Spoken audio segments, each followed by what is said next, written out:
트럼프 미국 대통령이 2차 북미 정상회담 장소 결정을 김정은 위원장에게 위임한 것으로 JTBC 취재 결과 확인됐습니다. 북한과의 관계 등을 감안하면 베트남이 확정적이고 그중 하노이가 유력해 보입니다. 알츠하이머 병에 걸렸다고 주장하는 전두환 씨의 불과 한 달 전 골프 회동 전말을 JTBC가 추적했습니다. 전 씨는 약 4시간 동안 18개 홀을 다 돌고 뒤풀이까지 한 걸로 파악됐습니다. 더불어민주당 손혜원 의원의 목포 투기 의혹이 이를 보도한 언론사와 손 의원과의 진실게임 양상으로 번지고 있습니다.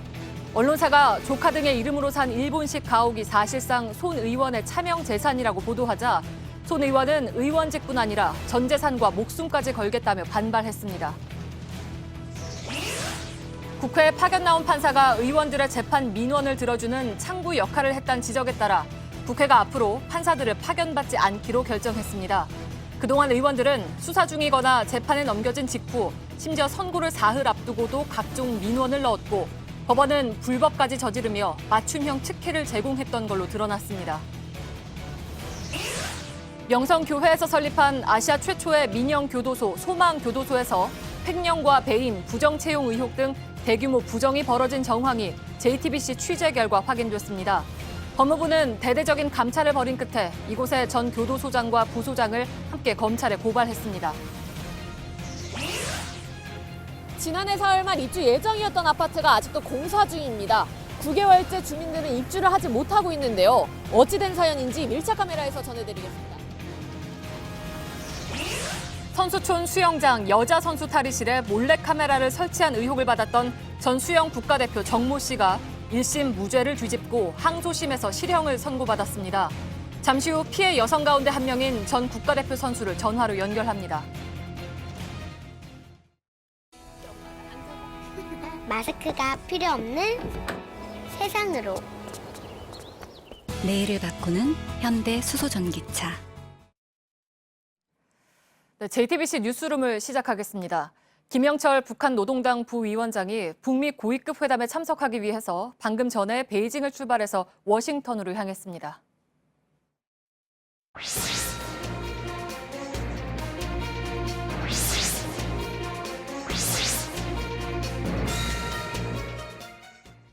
트럼프 미 대통령이 김정은 위원장에게 2차 북미 정상회담 장소 결정을 위임한 것으로 JTBC 취재 결과 확인됐습니다. 북한과의 관계, 이동거리, 또 날씨 등을 감안하면 베트남에서 열리는 것은 확정적인데 북한 대사관이 있는 하노이에서 열릴 것이 유력해 보입니다. 다만 베트남 정부가 여전히 밀고 있는 다낭 가능성도 남아있긴 합니다. 먼저 심수미 기자의 보도입니다. 제2차 북미 회담 장소는 북한이 결정하는 것으로 파악됐습니다. 북미 관계에 정통한 정부 소식통의 말입니다. 이 소식통은 트럼프 대통령이 장소는 어디든지 유연하게 받아들이겠다는 뜻을 김정은 위원장에게 전달했다고 했습니다. 김 위원장의 결정 내용은 미국 시간으로 18일 친서 형식으로 트럼프 대통령에게 전달될 예정입니다. 트럼프 대통령이 이를 받아들이는 대로 발표될 것으로 보입니다. 북미 간 사전 접촉에서 장소는 베트남으로 좁혀졌습니다. 베트남에서도 하노이가 유력하게 거론됩니다. 하노이에는 북한 대사관이 있습니다. 북한 입장에서는 베이스 캠프로 활용하기 좋은 겁니다. 베트남의 개혁 개방 경제 현장을 시찰하기에도 적합합니다. 1차 싱가포르 때와 비슷한 조건입니다. 시기는 빨라야 다음 달 중순 이후입니다. 회담 일정을 발표하고 나면 4주 안팎의 준비 기간이 필요한데 2월에는 베트남의 설 연휴와 북한 김정일 국방위원장의 생일이 끼어 있습니다. 다만 워싱턴 포스트는 미국과 아시아 외교관들을 인용해 오는 3, 4월 베트남의 휴양지인 다낭에서 열릴 것이라고 보도했습니다. JTBC 심수희입니다. 베트남에서 제2차 북미 정상회담이 열린다는 데에는 지금 국내외 언론에 이견이 없습니다. 그러나 구체적인 회담 장소는 하노이와 다낭으로 갈립니다. 저희 JTBC가 취재한 결과 북한은 다낭보다는 하노이를 선호하는 것으로 확인됐습니다.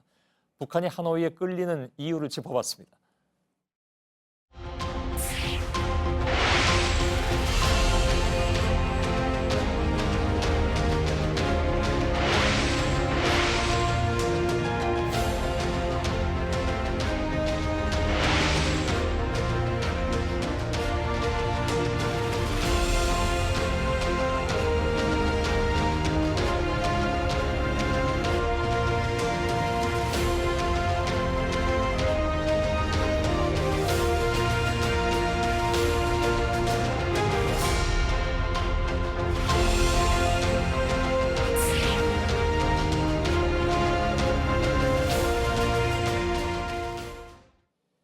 저희들의 취재에 따르면 청와대를 포함한 우리 외교 안보 라인도 북미 정상회담 결정 과정에 참여하고 있는 것으로 보입니다. 청와대 취재 기자를 연결하겠습니다. 이서준 기자가 나가 있습니다. 북한과 미국 정보 당국 간의 접촉이 이어져 왔다고요? 네, 정부 소식통에 따르면 미 중앙정보국 CIA와 북통일전선부 간 물밑 접촉을 통해 입장차를 좁혀왔다고 했습니다. 1차 북미 정상회담 때와 마찬가지로 이른바 이 정보기관 라인이 활발하게 돌아간 겁니다. 예, 장소는 이미 상당히 좁혀진 것 같은데 정상회담 의제도 어느 정도 합의점이 나온 건가요? 북한은 동창리 시험장과 영변 핵시설 폐기 그리고 검증 등을 이 평양 정상회담에서 조건부 카드로 내놨습니다. 그에 대한 미국의 상응 조치로 무엇을 주고받을지 좁혀지지가 않아서 지난해 북미 관계가 교착 상태에 빠진 것으로 알려졌는데 이 부분에서 어느 정도 타협점을 찾은 것으로 보입니다. 예. 지난번에 나오기로는 북한 ICBM의 파괴, 그리고 그에 따른 부분적인 경제 제재 해제 이런 것들이 얘기가 나왔었는데 혹시 타협점이라는 것이 그 정도인가요? 아니면 다른 게 알려진 게 있나요? 현재 거론되고 있는 것들은 미국의 연락사무소를 북한에 설치하는 한, 또 김정은 위원장이 신년사에서 거론한 개성공단, 금강산 관광 재개 등도 거론되고 있습니다. 1차 정상회담 때를 되돌아보면은 이 북미 고위급 회담과 그리고 물밑 접촉을 통해 정상회담 직전까지 계속 조율이 이뤄질 것으로 보입니다. 예. 방금 얘기하기를 미국 쪽이 북한에 제공하는 조건만 얘기를 했는데 북한이 해야 할 행동에 대해서는 의제상에 혹시 더 타결된 게 있다는 얘기는 안 들립니까? 네, 앞서 말씀드린 것처럼 평양 정상회담에서 제시를 한 또 영변 핵시설, 동창리 그 핵시설에 대한 폐기, 검증 등이 일단 거론이 되고요. ICBM에 대해서는 정부 내에서도 의견이 엇갈리고 있습니다. 알겠습니다. 정상회담 장소와 날짜는 이제 곧 공개가 된다면서요. 빠르면 금주 말에? 금주 말에 봐야 내일밖에 없습니다. 모레하고요. 네, 정부 소식통에 따르면은 북미 고위급 회담이 계획대로 잘 풀리면 내일이나 모레쯤 정상회담 날짜와 장소가 공개될 것으로 보입니다. 베트남에서 2월 중순 또는 하순에 열리는 게 현재로서는 유력해 보입니다. 예. 자, 그렇게 되면 그게 이제 잘 되면 김정은 위원장의 서울 답방도 추진이 된다고 듣고 있는데 3일절에 맞춰서 답방한다는 보도들은 이미 나왔습니다. 그거는 어떻게 얘기가 됩니까? 청와대는 3.1절 답방은 논의된 적이 전혀 없다고 부인했습니다. 일단은 북미 정상회담에 집중해야 하는 상황이고 그 결과에 따라 많은 변수가 있기 때문에 신중한 입장을 보이는 것으로 분석됩니다. 즉, 이 3.1절을 전후로 한 답방 카드는 살아있지만 아직 확정적으로 말하기는 어려워 보입니다. 예, 알겠습니다. 이서준 기자가 청와대에서 전해드렸습니다. 김영철 북한 노동당 부위원장이 탄 워싱턴행 비행기가 15분 전쯤에 베이징 공항을 떴습니다. 앞으로 13시간 정도면 워싱턴에 도착하게 됩니다. 워싱턴 체제 일정도 당초에 1박 2일에서 2박 3일로 늘어난 사실이 저희 취재 결과 확인됐습니다. 김현기 워싱턴 특파원입니다. 오늘 낮 고려항공편으로 베이징 공항에 도착한 김영철 부위원장입니다. JTBC 카메라에 잡힌 김 부위원장은 우산으로 얼굴을 가린 상태입니다. 7시간 뒤엔 워싱턴행 비행기에 올라탔습니다. 미국 항공사 유나이티드 에어라인을 탄 건 이례적입니다. 지난해 5월 뉴욕으로 향할 당시엔 중국 국적기를 탔습니다. 김 부위원장은 현지 시각 17일 저녁 워싱턴에 도착합니다. 1박을 한 뒤 18일 오전 마이크 폼페이오 국무장관과 만날 예정입니다. 당초 18일 낮에 다시 베이징으로 돌아오는 항공편을 예약했지만 19일 오후로 만 하루 연기했습니다. 1박 2일 일정이 2박 3일로 바뀐 겁니다. 워싱턴 고위 소식통은 트럼프 대통령과의 면담이 18일 오후로 최종 확정됐다는 것을 뜻한다고 전했습니다. 워싱턴 포스트는 18일 저녁 트럼프 혹은 폼페이오와 만찬을 할 수도 있다고 보도했습니다. CNN은 김영철이 김정은 위원장의 친서를 들고 트럼프를 만날 것이라고 전했습니다. 시간에 여유가 생긴 만큼 지나 헤스펠 중앙정보국 국장도 만날 것으로 예상됩니다. 김영철 부위원장이 워싱턴에 머무는 시간이 늘어남에 따라 2차 북미 정상회담과 비핵화 협상과 관련된 보다 광범위한 논의가 이뤄질 것으로 전망됩니다. 워싱턴에서 JTBC 김현기입니다. 그래서 다 먹은 사람이 그걸 부채로 라운딩할 수 있다는 것은 굉장히 축복받는 사람들이죠. 예, 전두환 씨가 자주 다니던 강원도 골프장 직원의 증언입니다. 알츠하이머병에 걸렸다면서 재판에 나오지 않는 전 씨가 왕성하게 골프를 즐긴 것으로 파악돼서 논란이 커지고 있습니다. 저희 취재진이 접촉한 골프장 관계자에 따르면 전두환 씨는 최근에 1년 동안 2달에 한 번꼴로 와서 거의 매번 18홀 전체를 돌았다고 합니다. 전 씨의 일행은 전 씨를 각하로, 또 부인 이순자 씨는 영부인으로 불렀다고 하는군요. 특히 전 씨는 두 번째 재판을 한 달가량 앞둔 지난달 6일에도 골프장을 찾았습니다. 이날은 18홀을 다 돌고 난 뒤에 뒤풀이까지 즐긴 것으로 전해졌습니다. 그날의 행적을 김필중 기자가 취재했습니다. 전두환 씨는 검은색 리무진을 타고 강원도 A 골프장에 도착했습니다. 지난해 12월 6일 오전이었습니다. 두 번째 재판이 열리기 약 한 달 전이었습니다. 도착 직후 전 씨는 골프장 본관으로 갔습니다. 박희도 전 육군 참모총장 등 측근 3명이 기다리고 있었다고 합니다. 이런 내용은 골프장 관리 기록 등에도 남아있던 걸로 JTBC 취재 결과 확인됐습니다. 이어 전 씨는 옷을 갈아입으러 본관 2층의 VIP실로 올라갔습니다. 10여 분 뒤 내려온 전 씨는 카트를 타고 골프를 치러 나섰습니다. 이날 전 씨는 9개 홀씩 2개 코스를 도른 걸로 파악됩니다. 거리와 시간은 얼마나 걸렸을까? 취재진이 계산을 해보니 모두 7, 8km 거리였습니다. 4시간 정도 걸린 걸로 보입니다. 골프장 관계자에 따르면 전 씨는 골프 도중에 5만 원권을 손에 잡히는 대로 꺼내 캐디에게 팁을 주려고 했다고 합니다. 하지만 주변에서 만류하자 5만 원권 한 장만 준 것으로 전해졌습니다. 이후 전 씨는 본관 1층 식당으로 돌아갔다고 합니다. 3시간가량 뒤풀이까지 한 걸로 파악됩니다. 모든 일정을 마친 전 씨는 다시 검은색 리무진을 타고 골프장을 떠났습니다. 이에 대해 골프장 측은 전 씨가 방문한 사실이 전혀 없다고 주장했습니다. 하지만 그날 골프장에서 전 씨를 봤다는 또 다른 목격자가 나왔습니다. 골프 잘 치던데요? 멀쩡해져 뭐. 건강 상태가 뭐 관리 잘했던데요? JTBC 김필주입니다. 취재진은 전 씨의 방문 사실을 제보한 골프장 관계자의 이야기를 좀 더 자세히 들어봤습니다. 전 씨의 걸음걸이는 시원했고 중저음의 목소리도 예전과 비슷했다고 합니다. 홍지용 기자의 보도입니다. 전두환 씨가 오는 날마다 골프장은 아침부터 분주했다고 합니다. 한 달에 한 번 정도? 이 정도 오죠. 라운딩 하기에는 2-3시간 전에 경호원들이 와서 코스 및 사전 이렇게 돌아보고. 부부가 같이 왔다고 합니다. 같이 온 측근들은 각하라고 그러죠. 형부인. 건강 상태가 크게 나쁘다는 느낌은 들지 않았다고 합니다.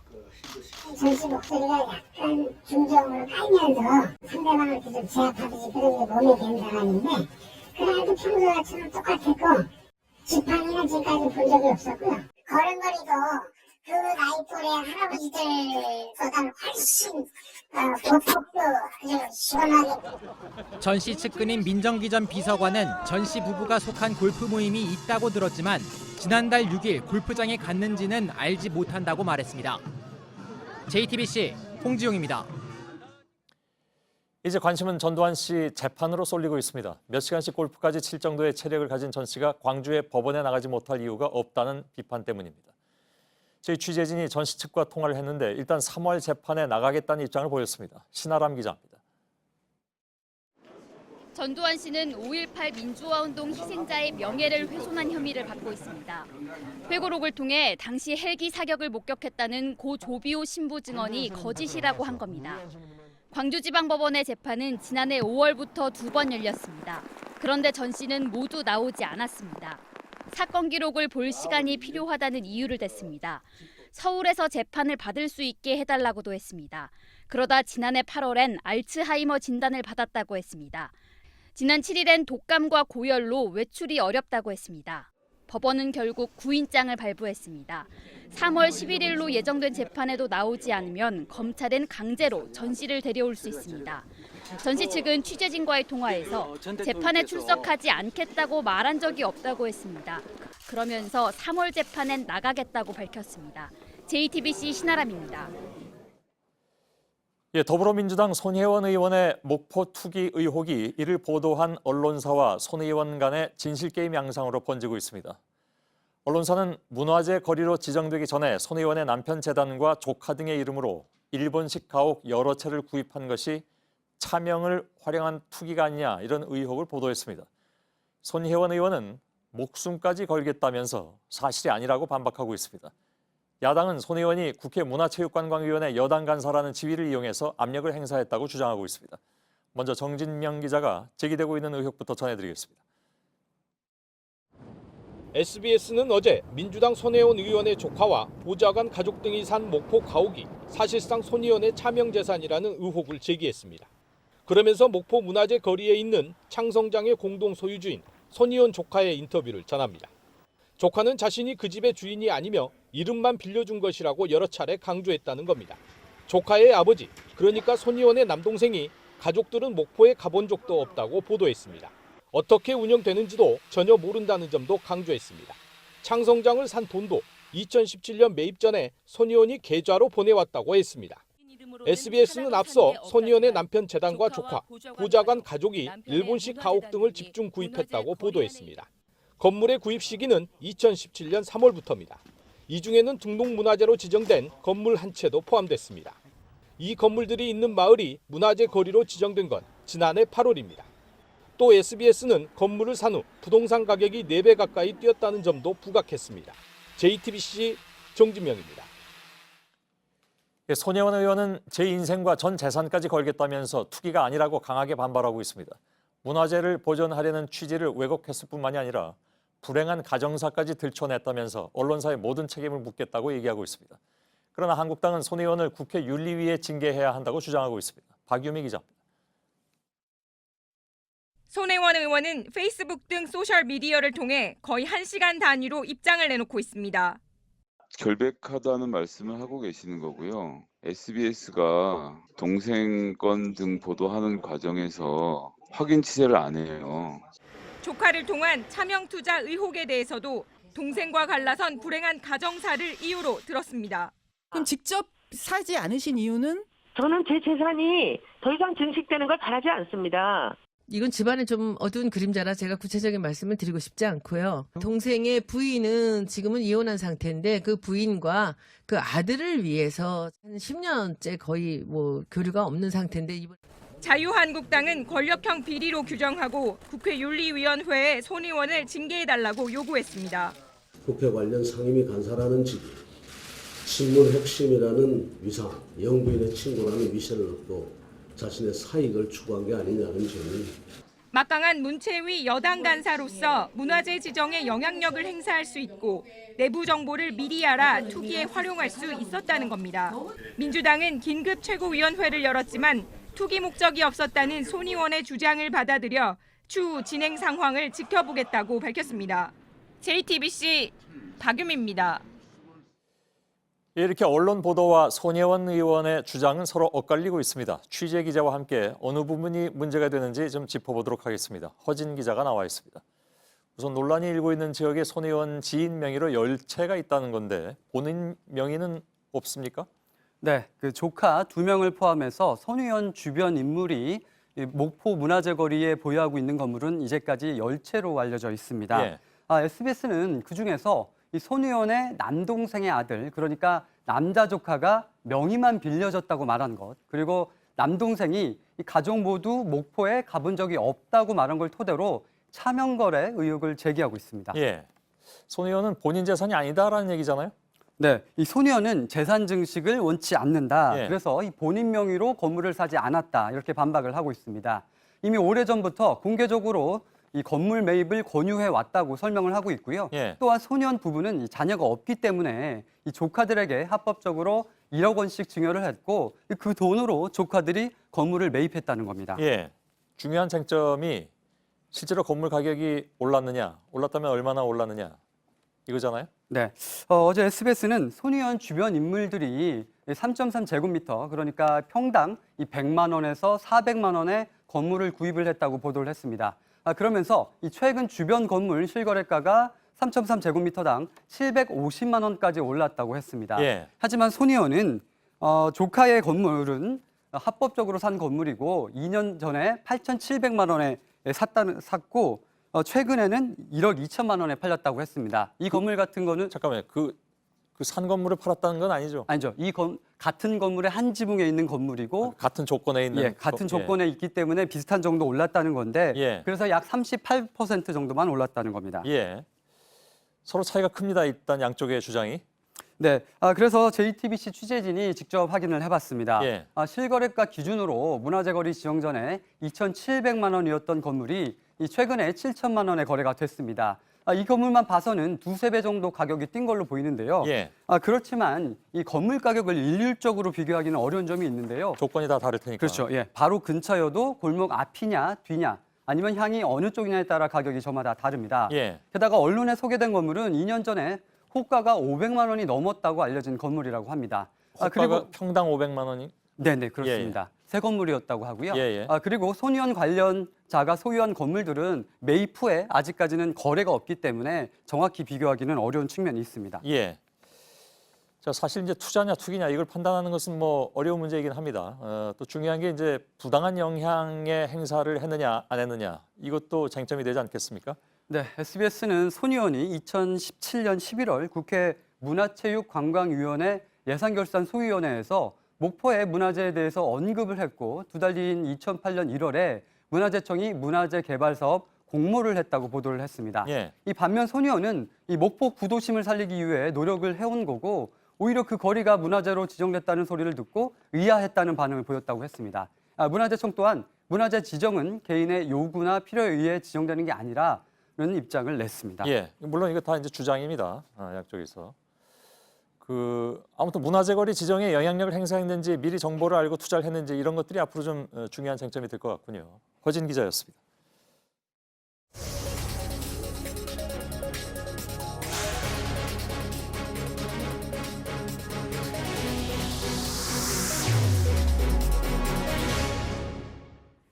네, 검찰의 공소장을 분석해보면 의원들은 수사 중이거나 재판에 넘겨진 뒤 선고 전후까지 때를 가리지 않고 민원을 넣었습니다. 법원은 그때마다 맞춤형 서비스를 했습니다. 서복현 기자입니다. 국회의원들이 청탁에 손을 내밀면 법원은 마다하지 않았습니다. 검찰 수사 때부터입니다. 홍일표 의원은 정치자금법으로 수사를 받자 법원에 방어 전략을 물었습니다. 법원은 자금 제공자가 세무조사를 우려해 자백한 것으로 공격하라는 논리를 제공했습니다. 재판에 넘겨줘도 마찬가지입니다. 국회 법사위원은 당시 이군현 의원이 정치자금법으로 재판을 받게 되자 의원직 유지가 가능한지부터 물었습니다. 법원은 불법 자금을 반환하면 유리하다는 등의 전략을 짰습니다. 노골적으로 벌금형을 부탁하기도 합니다. 서용교 의원은 선거 캠프 간부아들의 선고가 있기 불과 사흘 전에 벌금형을 청탁했습니다. 이 청탁은 하루 만에 담당 판사에게 전달됐습니다. 1심 선고가 나와도 끝나지 않습니다. 유동수 의원은 선거법 위반으로 1심에서 당선 무효형이 나왔습니다. 법원은 판결 결과를 분석해 유 의원 측에 건넸습니다. 좋은 결과를 진심으로 기원한다는 말과 함께였습니다. 2심을 대비하도록 도와준 겁니다. 사건 해결과 법원 현안 처리라는 각자의 이익 앞에서 3권 분립은 없었습니다. JTBC 서복현입니다. 네, 이런 논란의 중심에는 국회 법사위가 있습니다. 모든 법안은 법사위를 거쳐야 하고 또 법원과 검찰을 피감기관으로 두고 있는 상임위, 그만큼 힘이 세다는 뜻이겠죠. 일부 의원은 재판에 넘겨지자 곧바로 법사위로 상임위를 옮기기도 했습니다. 이윤석 기자입니다. 지난해 7월 자유한국당은 이완영 의원을 국회 법사위에 배치했습니다. 이 의원은 정치자금법 위반 혐의로 1심에서 의원직 상실에 해당하는 선고를 받은 상태였습니다. 상임위 구성 면면을 보면 도저히 납득할 수 없는 의원입니다. 대표적으로 법사위원이 된 자유한국당 이완영 의원. 지난해 2월엔 국회 법사위가 시작하자마자 파행했습니다. 민주당 의원들이 권성동 당시 법사위원장의 사퇴를 요구하며 의혹의 혐의 유무가 명백히 밝혀질 때까지는 집단 퇴장한 겁니다. 강원랜드 채용비리 연루 의혹의 당사자가 법사위 진행을 맡아선 안 된다는 이유였습니다. 박근혜 정부 시절인 2012년엔 정반대였습니다. 당시 여당이던 새누리당 법사위원들이 검찰 수사를 받던 박지원 민주통합당 원내대표의 법사위원 사퇴를 요구한 겁니다. 검찰 수사가 종료될 때까지 이해관계가 있는 법사위에서 자진 사퇴할 것을 국회 법사위에선 이런 논란이 계속 반복돼 왔습니다. 법사위 관계자는 김영란법 이전엔 본인 사건뿐 아니라 다른 의원의 사건을 사법부에 잘 봐달라고 부탁하는 경우도 있었다고 말했습니다. 전 법원행정처 판사는 국회의원들은 단순히 선처 부탁이 아니라 구체적으로 혐의 내용과 형량까지 제시하는 경우도 적지 않았다고 전했습니다. 법사위가 법률을 심사하는 곳이 아닌 불법 민원 거래소였던 셈입니다. JTBC 이윤석입니다. 네, 어제 말씀드린 대로 오늘부터 일부에서 팩트체크를 진행합니다. 주요 이슈 속의 사실관계를 신속하게 확인하기 위해서입니다. 보신 것처럼 재판 청탁은 있었는데 정작 규정이 없어서 당사자 처벌이 어렵다는 지적이 나옵니다. 과연 그런 건지 바로 확인을 해보죠. 오대영 기자, 처벌 안 됩니까? 꼭 그렇게만은 볼 수가 없습니다. 청탁을 받았다는 임종원 전 법원행정처 차장이 이틀 전에 기소가 됐습니다. 바로 이 사건 때문입니다. 직권남용, 권리행사 방해 혐의입니다. 청탁을 한 국회의원도 경우에 따라서 공범이 될 수도 있습니다. 네, 그러니까 뭐 처벌 규정이나 근거가 아예 없는 게 아니라는 거죠? 네, 그래서 규정이 아니라 증명 여부가 중요합니다. 청탁 사실이 명확하게 입증이 돼야 됩니다. 서영교 민주당 의원의 경우에는 이메일이 증거로 나왔습니다. 직권남용죄는 공무원이 권한을 넘어서 다른 사람에게 의무 없는 일을 하게 하는 경우 등을 말합니다. 국회의원이 법원의 공무원은 아닙니다. 그러나 재판 개입이 드러난다면 판례상 이렇게 공범이 될 수도 있습니다.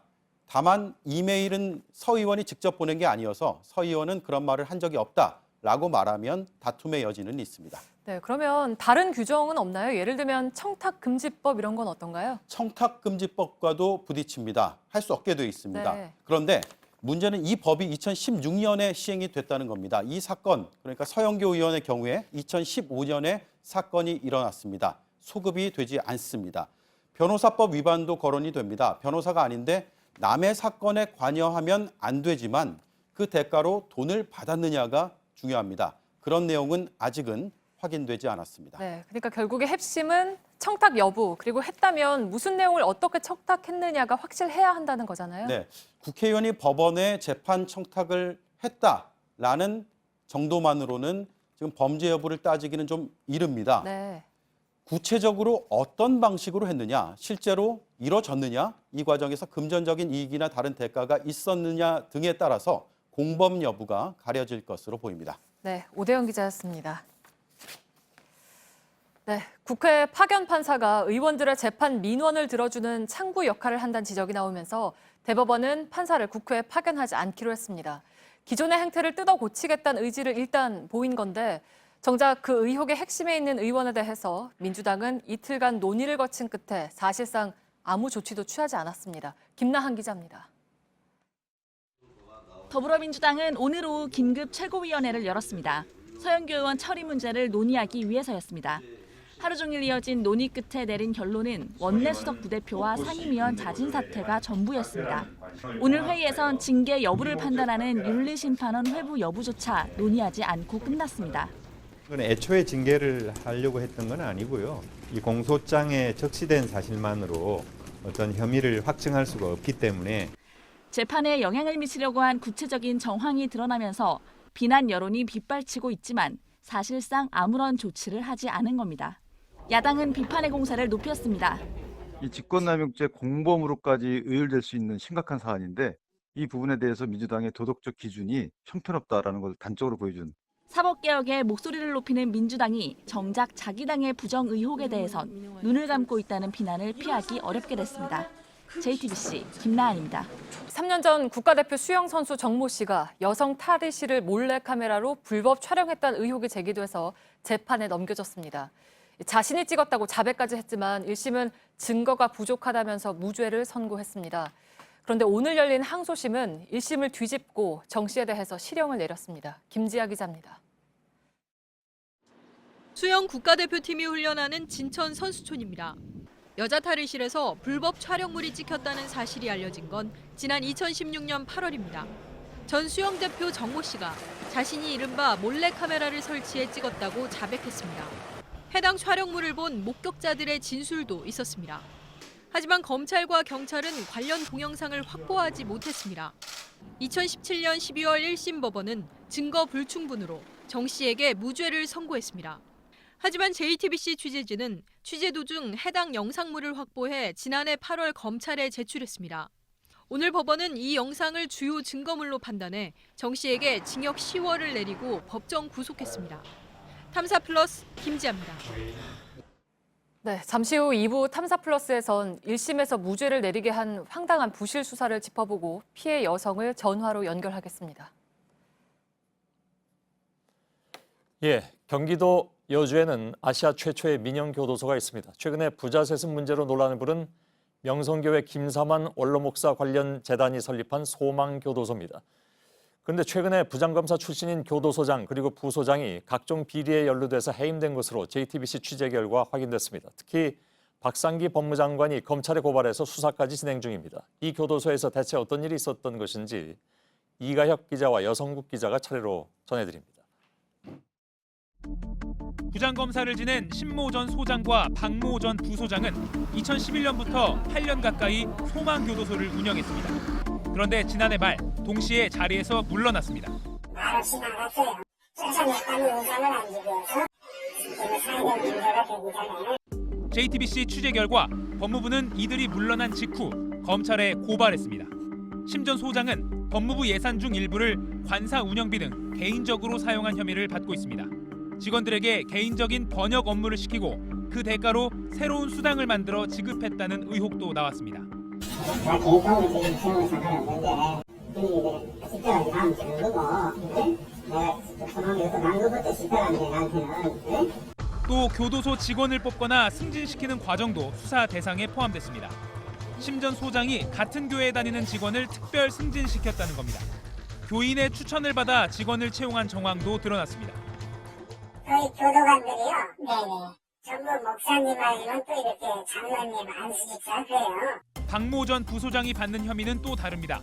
검찰은 박 전 부소장이 여성 직원에게 부적절한 신체 접촉을 한 혐의, 그리고 함께 근무하던 자신의 사위에게 인사 혜택을 준 혐의를 수사 중입니다. 손질 못 받았는데 정식으로. 출소를 한 누구도 없고 고발했다는 그것도 아직 받은 적이 없고. JTBC 이가혁입니다. 2011년 취임한 심 전 소장은 이듬해 청빙수당이란 걸 만듭니다. 자신이 받는 수당이었습니다. 부탁해서 부른다는 뜻의 청빙은 기독교에서 새로운 목사를 부임시킨다는 뜻입니다. 스스로를 소망교도소에 청빙된 걸로 보고 이른바 셀프 수당을 만든 겁니다. 덕분에 심 전 소장은 지난 6년간 매달 200만 원 이상의 돈을 별도 수당으로 받았습니다. 이 같은 정황은 지난해 10월 초 드러났습니다. 박상기 법무부 장관이 직접 지시해 특별감찰이 진행된 겁니다. 심 전 소장은 받을 만한 돈을 받았다고 주장합니다. 대단히 그런 사람도 없나? 내가 안 가지 그러면. 내가 그런 사람 하다가 물정하는 사람 보고 그 유명한 CEO 있으면 판단해서 해줄 수도 있는 거고. 지난 10월 함께 해임된 부소장도 논란입니다.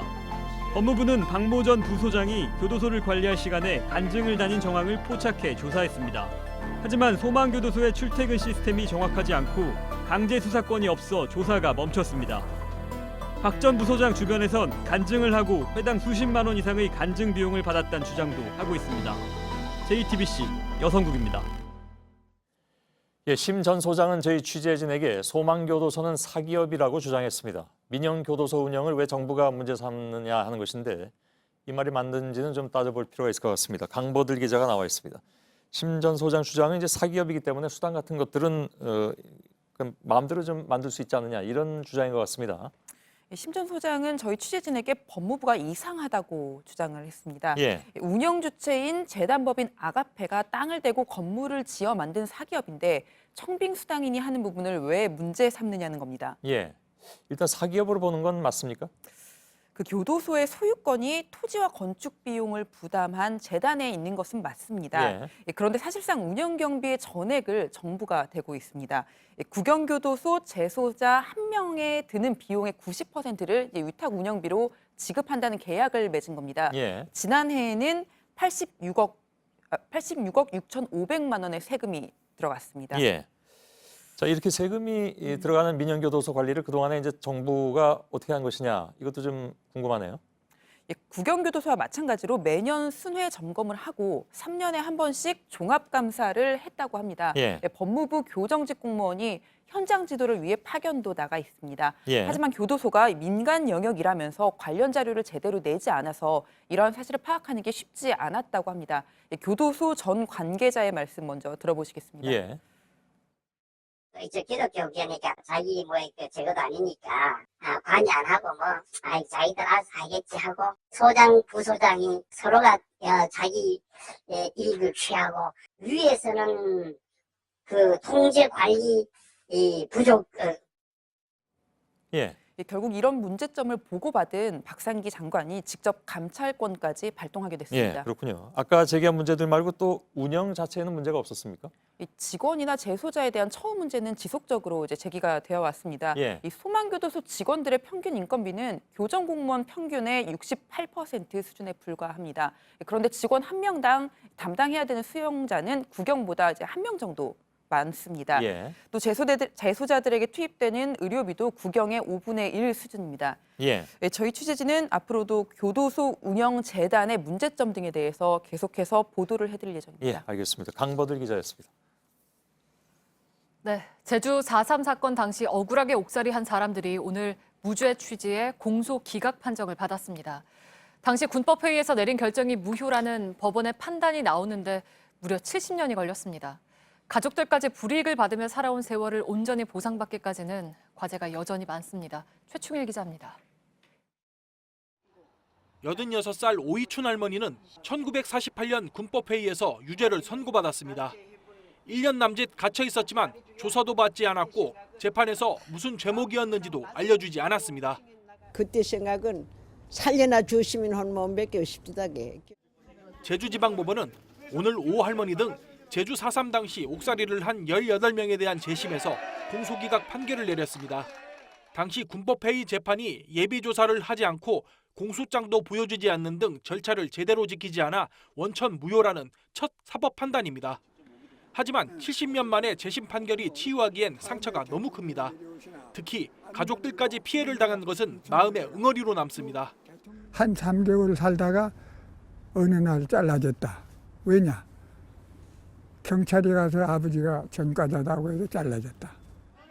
이번 판결에 힘입어 나머지 생존 수용인 12명도 2차 재심 재판 청구를 준비하고 있습니다. 하지만 이미 숨진 2,500여 명은 유죄 판결을 벗을 길이 없습니다. 또 불법적인 구금에 대한 보상 문제도 남았습니다.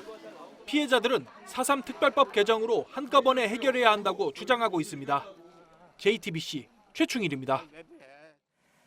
2014년 6.4 지방선거 당시 지상파 출구조사 인용 보도와 관련해서 대법원이 JTBC 법인과 직원 2명 모두에 대해 무죄를 선고한 원심을 확정했습니다. 대법원은 투표가 끝나는 오후 6시 전에 다른 언론 매체에 종사하는 불특정 다수에게 조사 결과가 알려진 만큼 이걸 비밀로 볼 수 없다고 판단했습니다. 특히 JTBC는 지상파에서 이미 출구조사 결과를 발표한 뒤에 방송을 해서 영업 비밀을 침해하지 않았다고 봤습니다. 수수료 없는 제로페이를 서울시가 시범 운영한 지 한 달째입니다. 그런데 수수료는 물론 사용률도 제로인 것 같습니다. 쓰기 불편하다면서 아예 치워버린 곳도 있습니다. 송승환 기자가 서울시청 바로 앞에 상가를 직접 다녀봤습니다. 서울시청 지하로 나오면 바로 서울광장 상가가 연결됩니다. 이렇게 서울시에서 붙여놓은 제로페이 홍보물도 보이고요. 그럼 이곳에선 제로페이를 얼마나 사용하는지 알아보겠습니다. 한 건도 없어요. 묻는 사람도 없어요. 근데 아직 보일들이 안 되고 손님들도 앱을 다 깔아야 되잖아요. 그 시청 직원분들이라서 5잔인 것 같은데.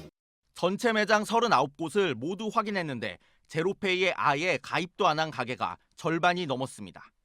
가입한 점포도 3곳을 빼곤 단 한 번도 결제를 한 적이 없다고 했습니다. 제로페이 가맹점 표시를 아예 떼버린 가게도 있습니다. 바쁜 시간 때 몰리면 이게 그게 풀 수가 없는 거죠.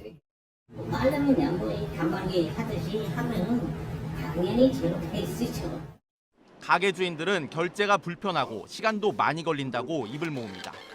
카페에서 직접 제로페이로 계산을 해봤습니다. 음료 3잔에 11,000원. 사는 사람이 제로페이 코드를 찍은 다음 가격까지 직접 입력해야 합니다. 결제가 된 뒤에도 가게 주인이 승인 메시지를 확인해야 합니다. 사장님 결제 됐나요? 네, 됐습니다. 소비자들 반응도 시큰둥합니다. 저한테 직접적인 베네핏이 딱히 없는 것 같아서 또 기존의 카드를 쉽사리 바꾸는 것도 좀 쉽지 않은 선택인 것 같고요. 이런 불만에 서울시는 결제 단계를 줄일 계획이라고 밝혔습니다. 지난해 서울시가 제로페이에 들인 예산은 30억 원, 올해도 38억 원을 쓸 예정입니다. JTBC 송승환입니다. 네, 외제차의 수입이 크게 늘고 있지만 애프터 서비스 문제는 여전합니다. 한 외제차 서비스 센터에선 수리를 맡긴 차로 사고를 내고는 이걸 은폐하려 했습니다. 결국 들키자 나중에 차를 비싸게 팔 수 있도록 사고를 숨기자는 제안도 했습니다. 구석찬 기자입니다. 40살 이모 씨의 벤츠 승용차입니다. 구입한 지 10달 된 무사고 차량인데요. 소음 문제로 최근 벤츠코리아 측에 차를 맡긴 뒤 황당한 사고를 당했습니다. 정비기사가 구둣발로 엔진룸에 오릅니다. 다른 정비기사는 차량을 전진시킵니다. 열어놨던 보닛은 천장에 닿아 전등을 부수고 끼었습니다. 3명이 다시 엔진룸에 올라 발을 굴러 겨우 수습합니다. 결국 보닛과 차체 일부가 손상됐습니다. 서비스 센터 측은 가벼운 사고로만 이 씨에게 알렸습니다. 이 씨는 수상한 마음에 CCTV를 확인했습니다. 전모를 파악한 이 씨가 항의하자 이번엔 서비스 센터를 관할하는 본사 측에서 엉뚱한 제안을 합니다. 근무자 가격이 걱정되시는 경우라고 하면은 저희가 보험비용을 내린 사고 처리 기간을 남기지 않도록 이렇게 할 것이고요. 사실상 사기를 치자는 겁니다. 전산 이력을 없애서 은폐하려 한다는 것은 명백한 범죄 행위처럼 보이고 본사 측은 뒤늦게 유감을 표했습니다. 하지만 문제가 된 대처 방안 등에 대해서는 답변을 미뤘습니다. 이 씨는 서비스 센터를 경찰에 고발하기로 했습니다. JTBC 구석찬입니다. 네, 국내 가전 대기업의 직원이 직원가로 물건을 팔겠다며 유인한 뒤 돈을 떼먹고 해외로 도망갔습니다. 신고된 피해 금액만 1억 8천만 원이 넘는데 혼수물품을 사려다 사기당해서 파혼 위기까지 간 사람도 있습니다. 류정화 기자입니다. 지난해 7월 인터넷 카페에 새 가전제품을 최저가로 판매한다는 글이 올라왔습니다. 국내 유명 가전 대기업에 다니는데 직원가로 팔겠다면서 사원증과 재직증명서를 제시했습니다. 결혼을 준비하던 안가람 씨는 냉장고와 세탁기 등 혼수용품을 사려고 1,500만 원을 입금했습니다. 그러나 물건은 오지 않았습니다. 한 달을 기다려도 2달을 기다려도 안 오고 너무 힘들고 그래서 저희가 파혼까지 갈 정도로 되게 위태위태하게. 글을 올린 홍모 씨는 연구원이었습니다. 같은 회사 대리점 직원을 상대로도 물건값을 떼먹었습니다. 근데 조회를 하니까는 직원으로 뜨더라고요. 그럼 못 믿겠냐고 같은 계열사끼리 이러지 말자면서. 피해를 호소한 사람은 20여 명. 신고된 피해 규모만 1억 8천만 원이 넘습니다. 경찰 수사가 시작되자 홍 씨는 회사에서 해고된 뒤 해외로 도망갔습니다. 경찰은 홍 씨의 행적을 쫓고 있습니다.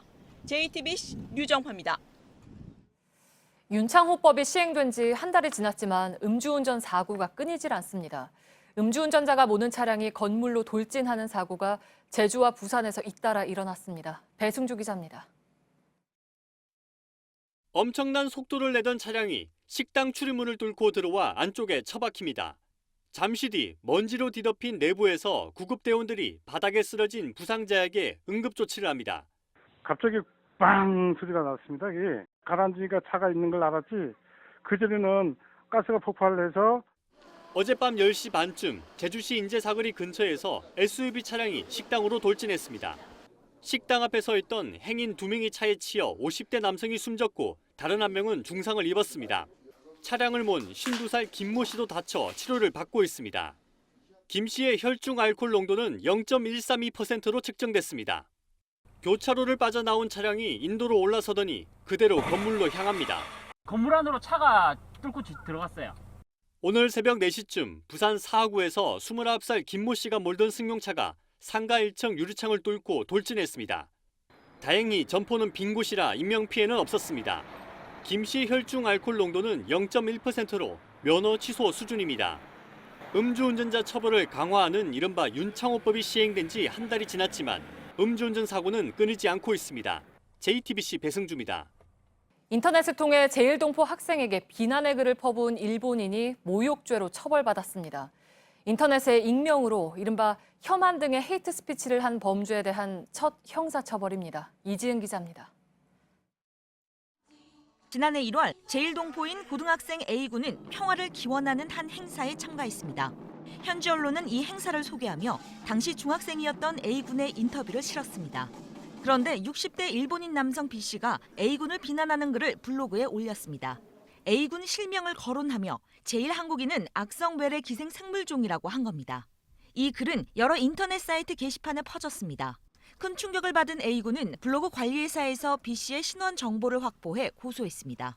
검찰은 지난해 말 B씨를 모욕죄로 약식 기소했습니다.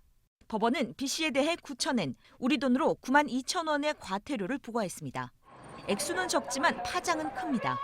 인터넷에 혐한처럼 공개적으로 차별하거나 혐오하는 발언, 즉 헤이트 스피치를 익명으로 올려 처벌받은 건 사실상 처음입니다. A군 변호인 측은 온라인에서 특정 집단을 비방하면 형사처벌을 받는다는 교훈이 될 것이라고 말했습니다. 일본에선 2016년부터 헤이트 스피치 억제법이 시행되고 있습니다. 그동안 처벌 조항이 없어 반쪽짜리라는 지적을 받아왔습니다. JTBC 이지은입니다. 미군이 시리아에서 철수를 시작한 지 일주일째 최악의 인명피해를 겪었습니다. 자살폭탄 테러로 최소 19명이 숨졌는데 미군이 시리아에 주둔하고 가장 큰 희생입니다. 트럼프 미국 대통령이 격퇴했다던 IS는 이번 테러를 자행했다고 밝혔습니다. 어환희 기자입니다.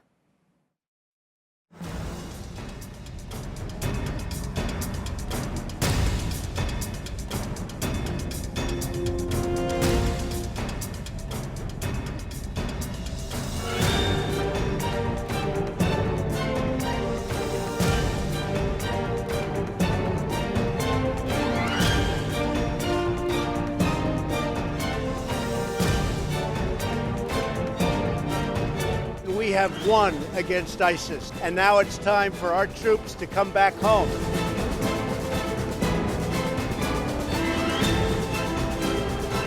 Caliphate has crumbled and ISIS has been defeated.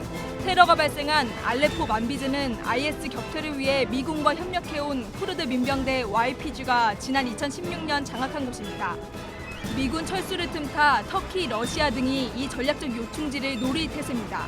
테러의 충격으로 공화당 내에서도 급작스러운 철수가 미군을 더욱 위험에 처하게 하고 있다는 비판이 나오고 있습니다. JTBC 어환입니다. 국가정보원에서 특수활동비 1억 원을 받은 혐의로 재판에 넘겨진 최경환 자유한국당 의원에게 법원이 2심에서도 징역 5년과 벌금 1억 5천만 원, 추징금 1억 원을 선고했습니다. 최 의원은 1심 재판에서 돈을 받지 않았다고 부인했지만 2심에선 돈을 받긴 했지만 뇌물은 아니라고 입장을 바꿨습니다. 그러나 2심 법원도 직무 관련성과 대가성이 인정된다며 뇌물로 봤습니다. 서울의 아파트값이 10주 연속 떨어졌습니다. 한국감정원에 따르면 이번 주 서울 아파트 평균 가격은 일주일 전보다 0.09% 내렸습니다. 25개 자치구 가운데 22곳이 떨어졌는데 지난해 많이 올랐던 강남 3구의 하락폭이 상대적으로 컸습니다. 올해 수소 자동차를 사면 정부와 지자체에서 많게는 3,600만 원의 보조금을 받게 됩니다. 전기차에는 많게는 1,900만 원이 지원됩니다. 환경부는 이런 친환경차 보조금을 올해 5만 7천 대까지 지급한다고 밝혔습니다. 뽀로로나 핑크퐁처럼 아이들이 좋아하는 캐릭터로 포장한 비타민 사탕에서 당 성분이 지나치게 높게 나왔습니다. 한국소비자원이 20개 제품을 조사했는데 사탕만 먹어도 하루 권장량의 많게는 28%의 당을 섭취하는 걸로 나타났습니다. 일본 규슈 가고시마현의 신다케 화산이 오늘 오전 9시 20분쯤 폭발해서 연기가 500m까지 솟아올랐습니다. 이 화산은 2015년에 이어 지난해 10월 다시 분화해서 경계 3단계가 내려져 있었습니다. 일본 기상청은 반경 2km 안에서 화산 분출물 피해가 있을 수 있다고 밝혔습니다.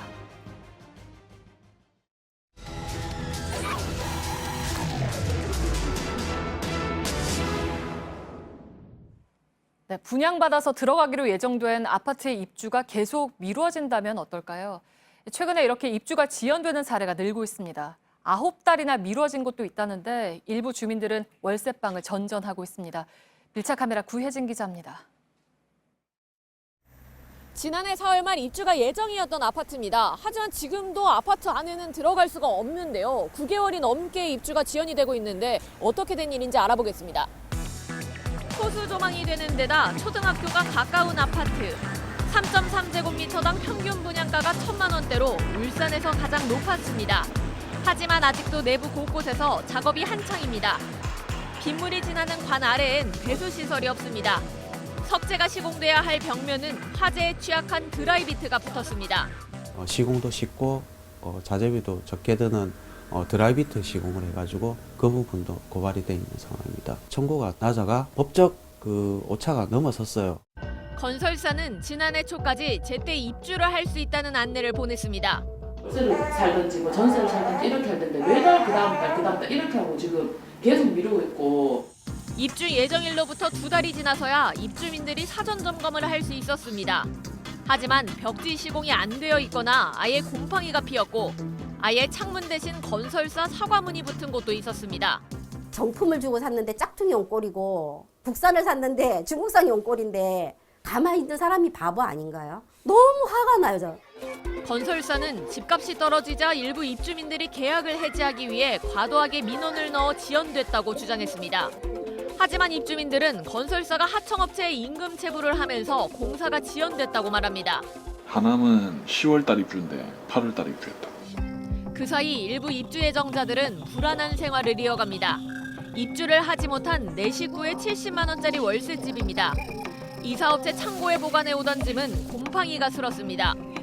방 하나가 짐으로 가득 차 거의 창고로 쓰이고 있습니다. 이 바깥쪽에 복도에도 보면요, 짐이 천정까지 쌓여 있고요. 이 박스마다 무엇이 안에 들어있는지 그때그때 찾기 위해서 메모지들을 붙여놨습니다. 이 안방에도 좀 따라와 보시면요, 이 입구부터 짐이 잔뜩 찬 게 보입니다.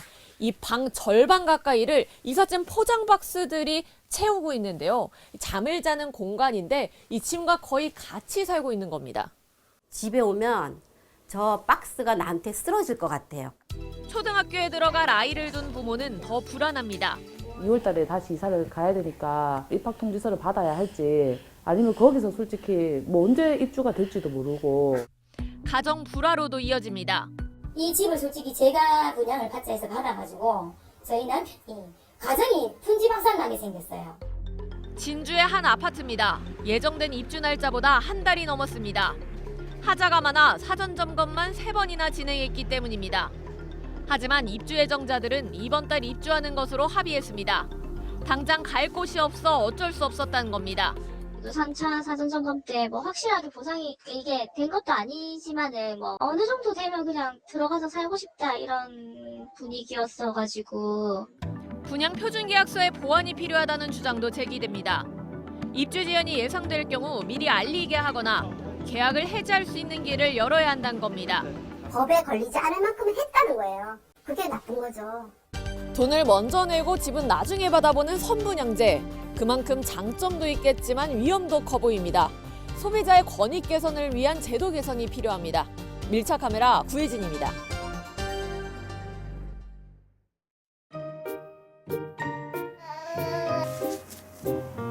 아내가 왜 맨날 쓰러져 자는지 알 것 같아요. 우리 장모님 허리가 아프실 수밖에 없구나. 정말 죄송했습니다. 첫째가 얼마나 말썽인지 아내 목소리가 커질 수밖에 없겠더라고요.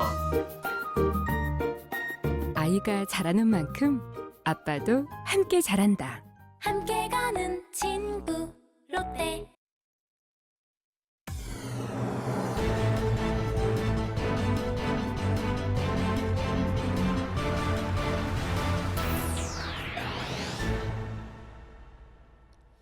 뉴스룸의 앵커 브리핑을 시작하겠습니다. 골프는 잘 모릅니다마는 골프란 무엇인가를 생각해 본 적은 여러 번 있습니다. 골프의 중독성이라는 것이 예로부터 일화가 자자해서 골프의 남편을 빼앗겼다는 의미의 단어가 있는가 하면 미국의 어느 록 가수는 골프에 중독되는 바람에 그 대신 알코올 중독에서 벗어났다는 일화도 있습니다. 한참 옛날인 1457년 스코틀랜드에서는 왕명으로 골프가 금지됐을 정도였다고 하는군요. 굳이 먼 사례까지 뒤져보지 않더라도 정치권 역시 골프로 인한 구설에 오른 일이 어디 한두 번이었을까? 물난리가 나도 산불이 번져도 누군가는 어디선가 라운드를 돌았으니 대체 골프에는 무슨 치명적인 매력이 있는가 하는 궁금증이 들기도 합니다. 자료를 찾아보니 골프란 20%의 근육과 80%의 두뇌 싸움이다, 이런 말이 나올 정도로 치열한 확률과 가능성의 게임이더군요. 지형은 물론이고 상대방의 심리까지 읽어내야 하기에 알면 알수록 더욱 오묘하게 빠져드는 스포츠라고 합니다. 치밀한 전략 전술 끝에 터져나온 샷은 엄청난 쾌감을 선사하고 골퍼들은 그 손맛을 잊지 못해서 또다시 골프장을 찾는다는 이야기였습니다. 겹치는 증언들에 따르면 그 역시 실력 있는 골퍼였던 모양입니다.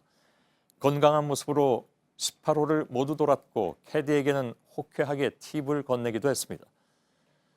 우리가 그동안 전해 들었던 재판에도 참석하지 못할 지경인 알츠하이머 증상과는 사뭇 다른 모습이었죠. 사람을 알아보지 못하고 방금 들은 이야기도 금방 잊으며 하루에도 10번씩 이를 닦는다던 노인이 점수를 계산해야 하고 치열한 두뇌 싸움과 인지 능력이 필요한 골프장에서는 총기와 건강을 되찾는 비결이란 과연 무엇일까? 이건 아무리 곱씹어봐도 그 답을 구할 수가 없으니 골프란 역시 쉬 개척하기 힘든 미지의 영역으로 남을 것 같습니다. 오늘의 앵커 브리핑이었습니다.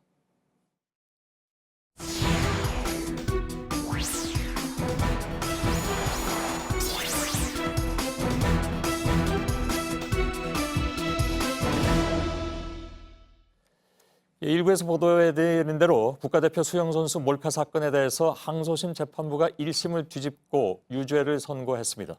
오늘 법정 구속된 전 수영대표 정모 씨는 고등학교 때부터 5년에 걸쳐서 몰카를 찍었던 것으로 드러났습니다. 처음부터 이를 자백하긴 했는데 관련 영상이 없다는 이유로 1심에서 무죄가 선고된 바 있습니다. 그래서 사체 없는 살인사건이다, 이런 비판까지 제기된 이 사건은 작년에 해당 영상이 검찰에 제출되면서 반전이 이루어졌습니다. 김지아 기자입니다. 2012년 런던 올림픽에 출전했던 전 국가대표 정모 씨입니다. 당시 정 씨는 진천 선수촌 수영장의 여자 탈의실에 카메라를 설치해 이를 몰래 촬영했습니다. 정 씨의 범행은 자신이 촬영한 영상을 동료 선수에게 보여주면서 꼬리가 잡혔습니다. 정 씨는 이후 경찰과 검찰 수사에서 추가 범행도 자백했습니다. 2009년 고등학생 때부터 모교의 여자 선수 탈의실을 몰래 찍었다는 겁니다. 국가대표가 된 후에도 진천 선수촌에서 수차례 몰카를 찍었다고 인정했습니다. 당시 경찰은 정 씨가 촬영한 영상을 봤다는 참고인들 증언도 확보했습니다. 진천 선수촌이랑요. 최고에서 찍었다는 거 그것도 맞고 미친 것 같다 막 그런 말을 하긴 했어요. 진짜 통제가 안 돼. 막 계속 찍는데. 하지만 관련 동영상은 확보하지 못했습니다. 1심 재판부는 해당 동영상이 없어 증거가 불충분하다고 봤습니다. 참고인들이 본 영상도 누가 찍은 것인지 분명하지 않다는 겁니다. 결국 정 씨를 포함해 공범으로 기소된 5명 선수 모두에게 무죄를 선고했습니다. 항소심이 진행되던 지난해 8월, 취재진은 당시 선수촌에 있던 선수들이 촬영된 영상을 입수했습니다. 영상에는 총 7명의 피해자가 특정됐습니다. 연도별 대표 선수 명단과 비교해보니 정 씨가 자신이 영상을 촬영했다고 진술한 바로 그 시점과 같았습니다. 검찰도 익명의 제보자로부터 영상을 추가로 제보받았습니다. 정 씨가 몰카를 설치하고 확인하는 장면이 담긴 영상이었습니다. 오늘 법원은 해당 영상 등을 근거로 정 씨에 대해 징역 10월을 선고하고 법정 구속했습니다. 재판부는 함께 운동한 선수들에게 배신감과 치유하기 어려운 상처를 남겼다며 피해자도 엄벌을 원하고 있다고 설명했습니다. 탐사 플러스 김지아입니다. 2심 판결이 유죄로 바뀐 가장 큰 이유는 역시 영상물이 나왔기 때문입니다. 그런데 저희 취재진도 찾았던 이 영상을 초기 수사 단계에서는 확보하지 못했습니다. 수사가 부실하지 않았느냐 하는 논란을 피할 수가 없어 보입니다. 김도훈 기자입니다. 전 국가대표 정모 씨가 자신의 범행을 자백한 경찰 진술서입니다. 몰래카메라로 촬영한 영상을 자신의 노트북과 외장 하드에 옮겼다고 진술합니다. 하지만 2016년 4월 영상을 모두 삭제했고 외장 하드는 잃어버렸다는 겁니다. 당시 경찰은 노트북에서 영상을 복원하는 데 실패했고 외장 하드도 찾지 못했습니다. 하지만 취재진이 확보한 영상에는 선수촌은 물론 정 씨가 고교에서 촬영한 것도 있었습니다. 당시 경찰이 자백에만 의존해 보강 증거를 찾는 데 소홀했다는 지적입니다. 판결이 제대로 나올 일이 없다고 생각을 해요. 조사 과정이 그냥 좀 다 전체적으로 뭔가 허술하고 증거 영상이 이제 나온 것도 저는 경찰들이 좀 원망스럽고 좀 그래요. 2심 재판부는 정 씨가 공범으로 지목한 전 국가대표 최모 씨에 대해선 무죄를 선고했습니다. 정 씨 진술이 오락가락했단 겁니다. 실제 최 씨는 재판 과정에서 불법 촬영 혐의는 줄곧 부인했습니다. 하지만 해당 영상을 정 씨에게 받아 동료에게 보여준 사실은 인정했습니다. 피해 선수들은 불법 영상을 돌려본 최 씨에게 적절한 징계를 내려야 한다고 지적합니다. 작고 얇은 그런 걸로 몸을 가리고 있는 게 다인데 그 상태에서 내 몸을 봤다라고 하는 사람을 마주쳐야 된다는 게 기분이 좋지는 않죠, 정말. 피해를 이미 봤는데 2차 피해를 또 보라고 하는 것 같은 기분이. 대한체육회와 수영연맹은 법원 판단을 기다리겠다며 지난 2년 반 동안 최 씨에 대한 징계 여부를 미뤄왔습니다. 그 사이 최 씨는 지난해 10월 전국체전에 출전하려다 피해 선수들의 반발로 출전 신청을 취소했습니다. 탐사플러스 김도훈입니다.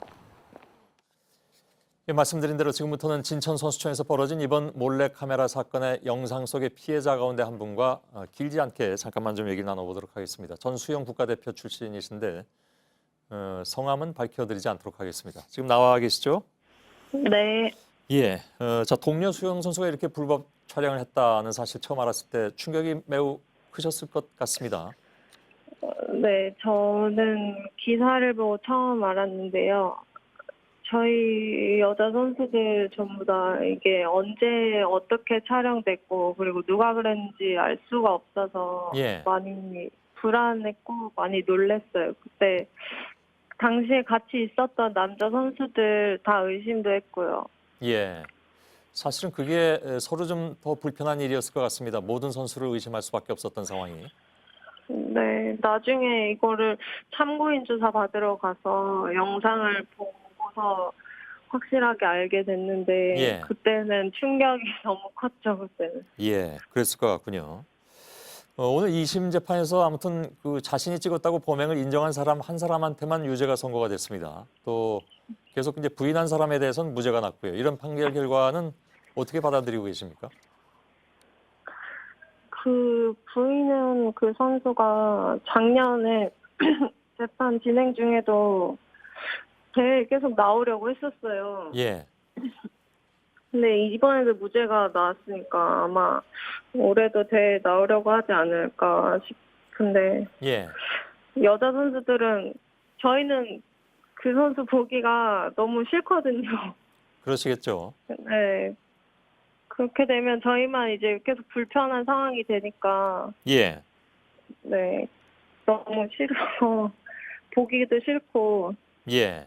그리고 저희 피해 선수들 중에 한 명은 대학원을 다니는데요. 예. 대학원 수업도 같이 들었다고 하더라고요, 작년에. 예.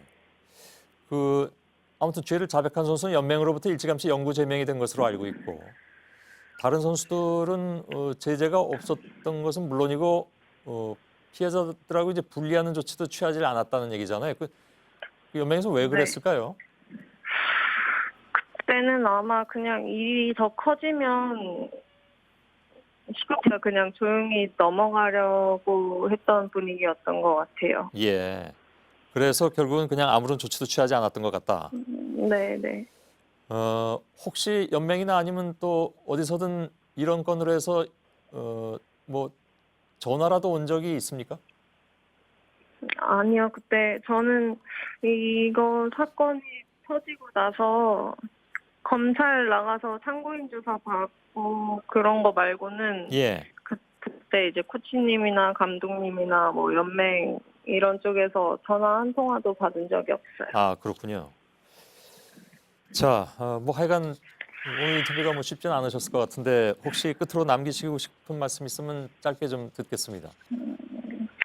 뭐 저희 같은 뭐 선수랑 뭐 선수 간에 이런 거나 뭐 다른 종목들 요즘 일어나는 그 사건이나 뭐 이런 체육계 성폭력 사건들은 엄연한 이런 범죄인데 다시는 일어나지 말았으면 뭐 일어나더라도 연맹이나 협회 쪽에서 시시하면서 넘어가지 말았으면 좋겠어요.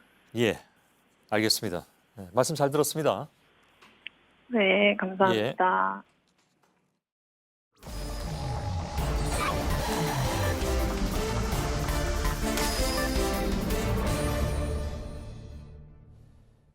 예, 비하인드 뉴스 시작하겠습니다. 정치부의 박성태 기자가 나와 있습니다. 첫 번째 키워드 열어보죠. 예.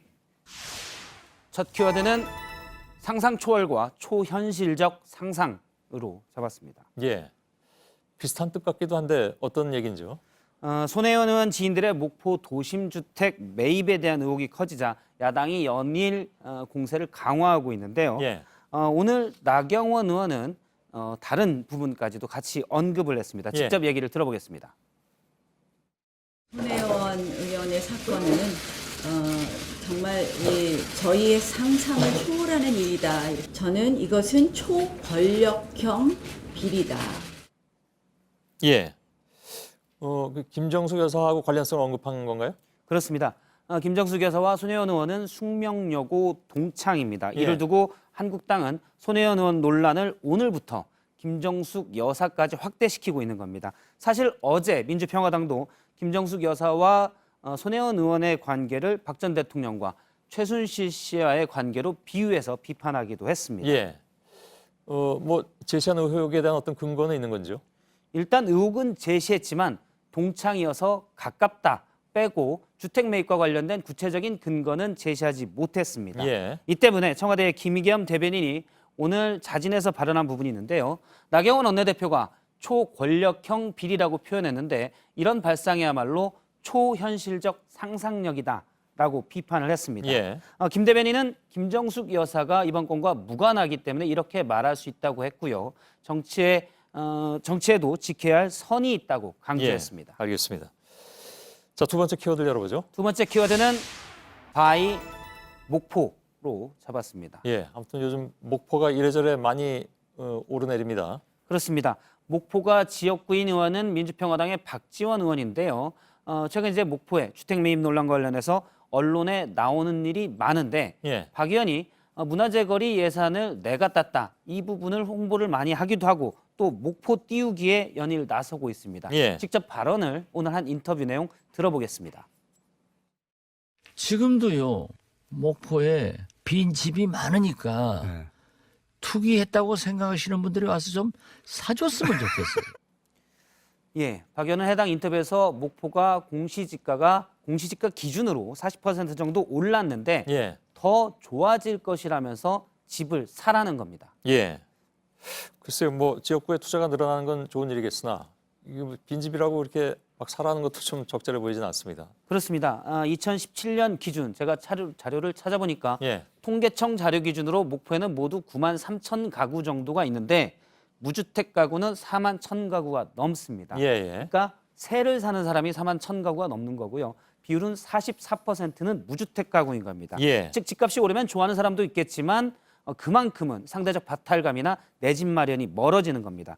국회의원들이 흔히 자기 지역구의 집값이 오르기를 바라는 발언들이 많습니다. 뭐 투기과열지구 지정을 반대하는 일도 잦고요. 예. 하지만 우리나라 전체 무주택 가구 평균은 44%입니다.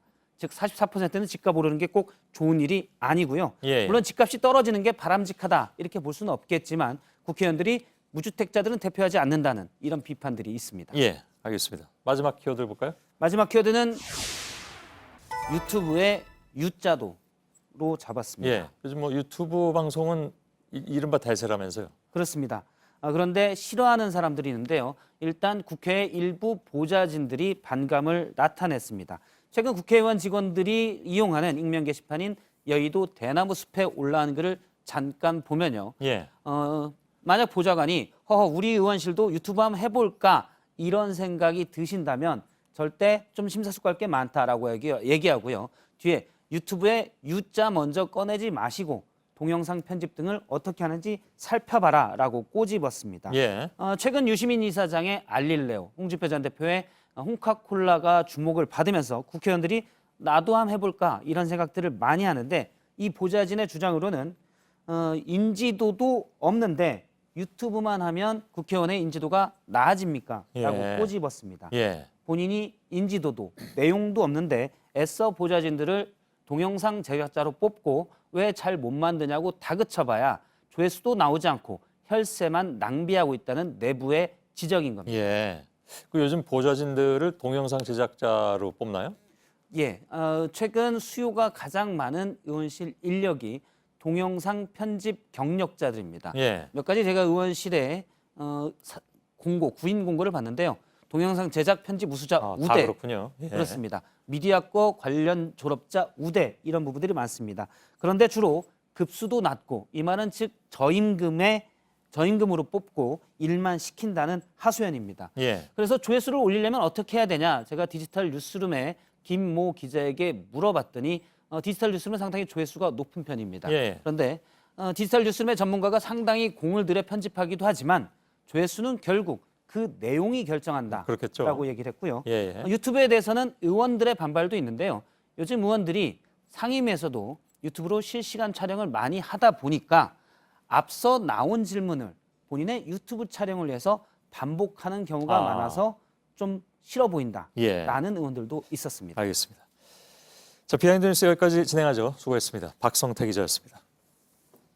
네, 내일 아침에는 경기 남부와 강원 영서, 경북 북부 지역 기온이 영하 10도까지 내려가고 서울도 영하 5도로 오늘보다 춥겠습니다. 다만 낮 최고 기온은 서울 5도, 대전 7도, 부산 11도 등 일교차가 크겠습니다. 내일 미세먼지 농도는 수도권에서 나쁨 수준을 보이겠는데 저녁부터는 중국발 미세먼지가 몰려와서 더 나빠질 거란 예보입니다. 예, 저희들은 내일도 최선을 다하겠습니다. 여러분 고맙습니다. Something about it felt like home somehow, and I left my scarf there at your sister's house, and you still got it in your drawer even now.